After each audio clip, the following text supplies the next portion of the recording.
Bom, o Vasco foi goleado pelo Santos por 4-1 na Vila Belmiro nesse domingo e se aproximou mais uma vez da zona de rebaixamento, né? Encerrou aquela sequência positiva de 4 jogos de vencibilidade no Brasileirão, 3 vitórias consecutivas e se aproximou mais uma vez. Pode até voltar para o Z4, dependendo do resultado da partida entre Botafogo e Goiás nessa segunda-feira. Eu normalmente aqui no canal faço análise dos gols feitos pelo Vasco e muita gente me pede, pô, Garoni, tem que analisar os gols sofridos para entender os problemas do Vasco. Então hoje vai ser dia de atender os pedidos do pessoal e analisar esses gols sofridos contra o Santos. A gente já falou muito sobre isso aqui no pós-jogo, né? A gente falou sobre a atuação do Vasco, sobre as camadas dessa partida, né? As várias modificações no panorama do jogo em relação ao contexto, expulsões, os gols em sequência, enfim. Mas dessa vez a gente vai analisar mais taticamente e tecnicamente os lances cruciais para o jogo, que foram exatamente os gols do Santos. Né? O Vasco vinha fazendo uma boa partida com o Santos até os 14, 15 minutos,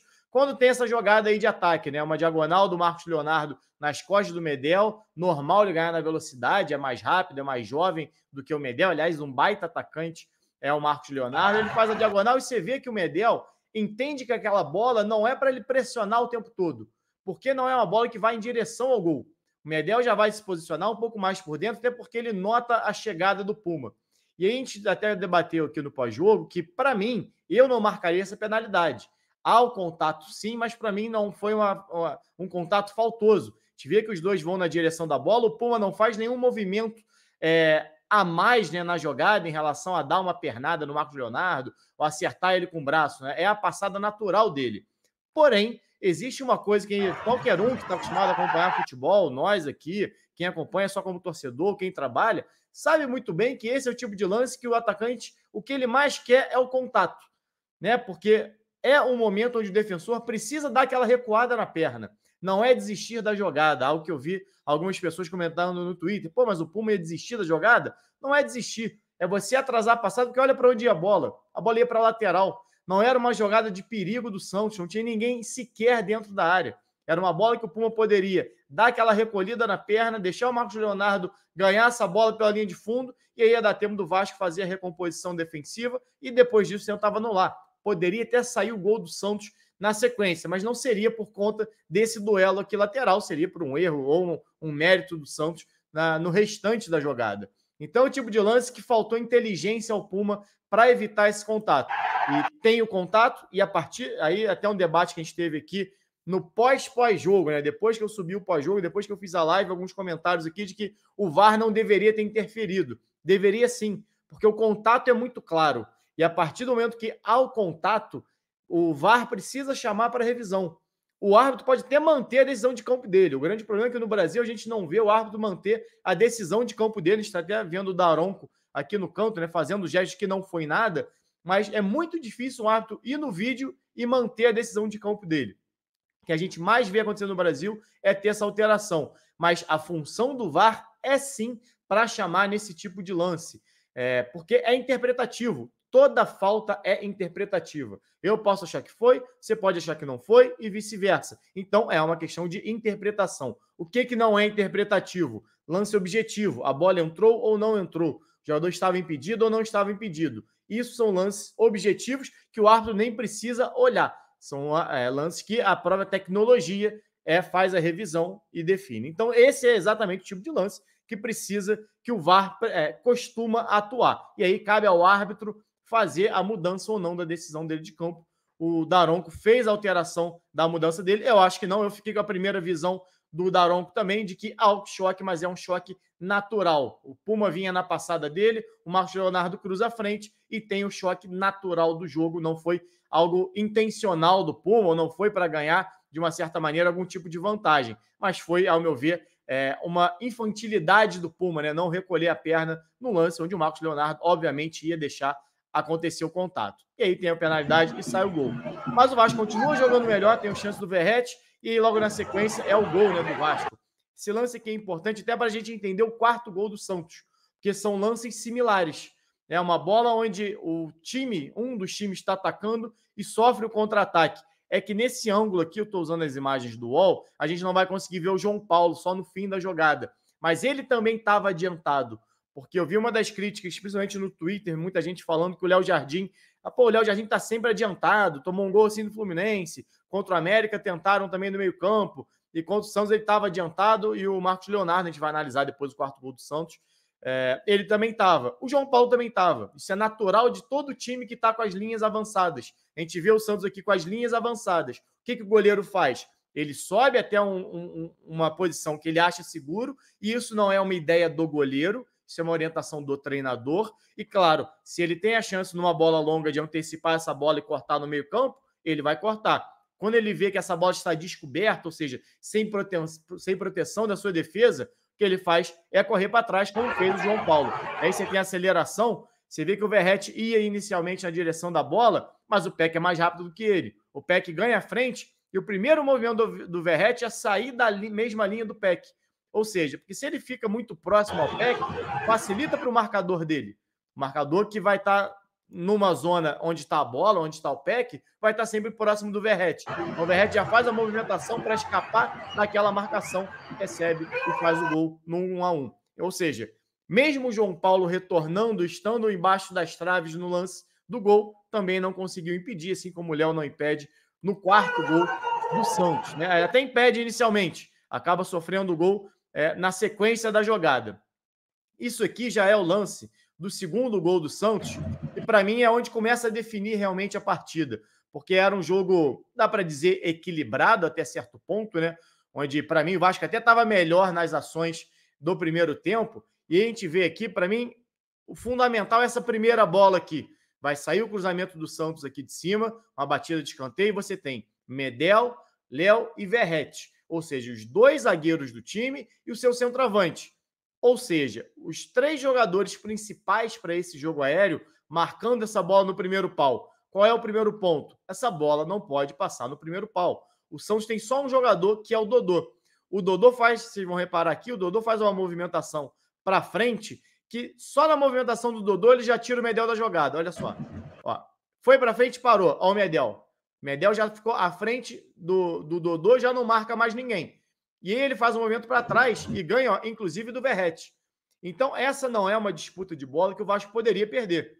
O Verratti é o jogador mais alto do time, é o especialista no jogo aéreo. O Medel ficou sem função, a não ser que o cruzamento saísse curto, né, saísse baixo no primeiro pau, ele não conseguiria cortar essa bola. A bola naturalmente passa por ele. E aí o Dodô vai muito bem, a gente tem que levar o mérito, considerar o mérito também da jogada do Santos, né? O Dodô ganha essa bola do Verratti, que não é uma bola fácil, toca no primeiro pau e aqui, ó. Quem estava na marcação do Rincon, que tinha que fazer o segundo gol, é o Paulinho. Paulinho que, mais uma vez, não fez um bom jogo. Achei que ele não foi bem contra o América Mineiro também. Não foi bem contra o Santos. Não estou dizendo que a culpa é do Paulinho que o Vasco perdeu. Não é isso. Mas vinha num nível de atuação que nos últimos dois jogos, para mim, foi abaixo. E é uma desatenção dele. Ao toque no primeiro pau, ou seja, primeiro uma falha de marcação onde três jogadores do Vasco não conseguiram impedir esse toque do Dodô, e aí você tem o desvio, a bola vem para trás e o Paulinho faz o gol. Eu vi muita gente criticar o Léo Jardim também por estar embaixo das traves e não fazer o corte. Mas se você reparar no início da jogada, ó, o Léo Jardim vinha saindo. Só que se essa bola, como o Verratti não ganhou, se essa bola do Dodô vai direto no gol, olha o espaço que tem entre o Léo Jardim e a trave. O Léo Jardim sentiu que essa bola não ia no meio da área. Essa bola ia vir no primeiro pau. E ele faz o movimento certo, volta para dentro do gol. Porque se a cabeçada vai para o gol, ele está lá bem posicionado. Só que a bola não vai direto para o gol. A bola vai no segundo pau. E aí você não tem nenhum dos seus zagueiros, inclusive, para cortar por dentro, porque todos foram para o primeiro pau. Não conseguiram fazer o corte. O Rincon faz o 2-1 para o Santos. Rincon, para mim, foi um dos melhores em campo na partida. A gente vai ver aqui alguns lances já do segundo tempo. Ah, perdão, esse é o terceiro gol, né? A bola do Zé Gabriel escorrega. Aí é muito fator que a gente fala aqui que você não tem como prever. Né? Nenhum time treina, né, para... Ah, não, essa bola aqui, caso alguém escorregue na saída de bola, não tem como. É o tipo de lance que é uma fatalidade, o Zé Gabriel escorregar, ele acaba perdendo a bola no momento que o Vasco estava todo posicionado ofensivamente. Você vai ver aqui, ó, o Santos sai depois de velocidade, só tem os dois zagueiros do Vasco atrás da linha da bola. A bola está aqui, da bola para cá, só tem dois zagueiros do Vasco, você tem dois do Santos, o Jean Lucas progredindo com a bola e mais o outro jogador aqui, não sei se é o Dodi, acho que o Dodi só entra no segundo tempo, eu não sei. Mas enfim, é Lucas Lima. Você tem os dois meias de construção do Santos e os dois atacantes vindo por dentro contra dois defensores do Vasco. E é importante, até o Medel tenta temporizar a jogada, né? O que é? Atrasar um pouquinho a jogada, esperar, deixar em dúvida esse jogador. Porque se o Medel vem para dar o bote, o Marcos Leonardo fica livre muito cedo. Se o Medel faz esse movimento de tentar cortar um pouco mais para a direita e dar o lado esquerdo, idem. Então ele espera até o último momento, espera chegar do Zé Gabriel, que chega atrasado. E aí você acaba deixando muito espaço para o Marcos Leonardo. Né? Se ele vem do Marcos Leonardo antes, ele dá espaço para o Jean Lucas.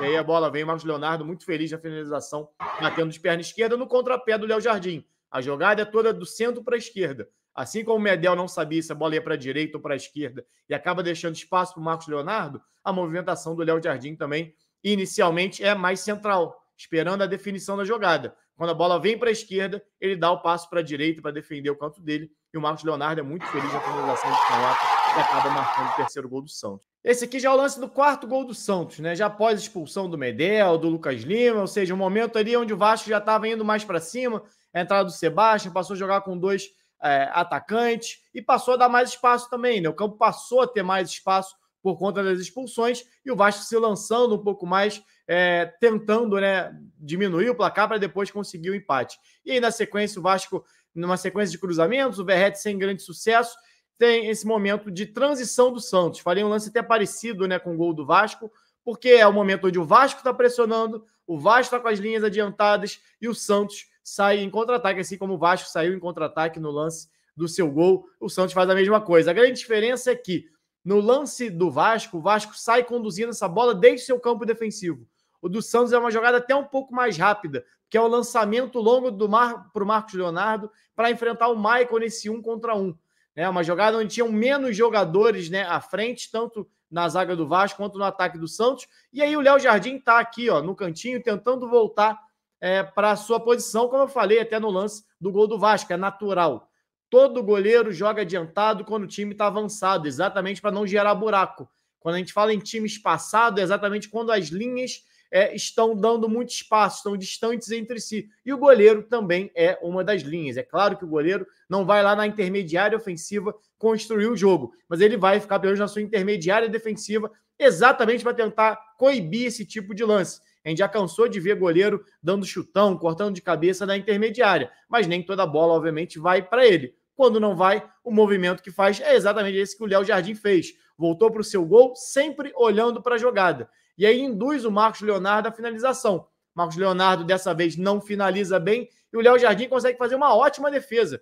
Porque, além de impedir o gol do Santos naquele momento, ele dá a chance do Vasco fazer a transição defensiva, ou seja, recompor o seu sistema defensivo. Mas esse é o grande problema. Isso não acontece. E a gente vai ver aqui, ó, antes era 1 contra 1 do Michael contra o Marcos Leonardo. Continua sendo. O Léo volta para marcar o Jean Lucas. Beleza, continua na igualdade. A gente vê o Paulinho voltando para tentar uma superioridade.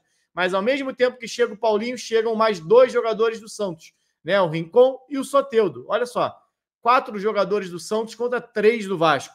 E aí é um lance que todo treinador treina, né? O famoso bobinho que muitas vezes o pessoal faz, o rondo, né? Às vezes com 2, 3 jogadores contra 4, treinando o time em inferioridade numérica e o outro treinando quando vai na fase ofensiva uma possível superioridade. E aí o Santos faz a jogada perfeita. Esse 4 contra 3 do Santos se torna um 2 contra 1 em cima do Paulinho. Olha a movimentação do Soteldo. Encontra o espaço, busca o espaço.